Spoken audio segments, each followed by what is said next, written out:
நியாயம் செய்து இரக்கத்தை சிநேகித்தல். இதை ஆண்டவர் எதிர்பார்க்கிறார். மனுஷனே ஒன்றா இதை எதிர்பார்க்கிறார் அப்படின்னா, கர்த்தர் இரக்கத்தை சிநேகித்து என்ன நியாயத்தை செய்தார்? பாரு, கர்த்தர் இரக்கத்தை சிநேகித்து என்ன நியாயத்தை செய்தார்? ரோமர் 3:21-22 முதல் பகுதி மாத்திரம் வாசிக்கிறேன். நியாயப்பிரமாணம் இல்லாமல் தேவ நீதி வெளியாக்கப்பட்டிருக்கிறது. நியாயப்பிரமாணம்னா என்ன? நியாயப்பிரமாணம்னா தேவனுடைய சட்டம். இதை செய்தால் இந்த தண்டனை, இதை செய்தால் இந்த தண்டனை, அதுதான சட்டம். அப்ப நியாயப்பிரமாணம் என்கிறதான வேத சட்டம் என்ன சொல்லுகிறது என்று சொன்னால், இதை செய்தால் இந்த பலன், இதை செய்யலனா இதை நீ அனுபவிப்ப அப்படின்னு சொல்லுகிறது நியாயப்பிரமாணம். Instructions from God, law of God தான் நியாயப்பிரமாணம். நியாயப்பிரமாணம் இல்லாமல் தேவ நீதி வெளிப்பட்டது. அப்ப நமக்கு மனுஷர்களுக்கு தேவ நீதி வெளிப்படணும்னா என்ன? பாவம் செய்யாத மனுஷனா இருந்தால் நம்ம ஆண்டவர்கிட்ட பேசலாம். ஆண்டவரே, உங்களுடைய நியாயப்பிரமாணம் என்ன பண்ண முடியாது?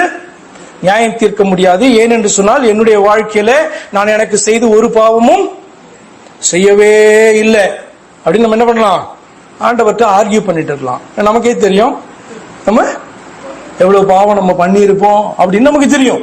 அப்ப நியாயப்பிரமாணத்தை வைத்து தேவனிடத்துல நம்மாலே பேச முடியாது.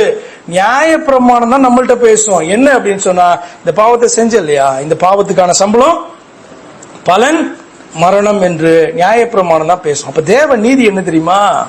அவருடைய சட்டத்தின்படி நமக்கு கொடுக்கிற மரணம், பாவத்தை செய்த மனிதர்களுக்கு கொடுக்கிற மரணம். அதை குறித்து நியாயப்பிரமாணம் தீர்க்க தரிசனங்களும் சாட்சி எடுக்கிறது. என்ன? அது இயேசு கிறிஸ்துவை பற்றும் விசுவாசத்தினாலே பலிக்கும் தேவநீதி. நியாயப்பிரமாணம் இல்லாம தேவநீதி எப்படி வெளிப்படுதான்? அந்த நியாயப்பிரமாணமே அதை குறித்து சாட்சி சொல்லுகிறதாம். என்ன அப்படின்னு சொன்னா, நீ இந்த பாவத்தை செய்தபடினால் உனக்கு இந்த தண்டனை என்று சொல்லுகிற நியாயப்பிரமாணம் இந்த பாவம் செய்திருக்கிற உன்னை விடுதலையாக்குகிற ஒருவரை குறித்தும் சாட்சியாக அறிவித்துக் கொண்டே இருக்கிறது இந்த சட்ட புத்தகம்.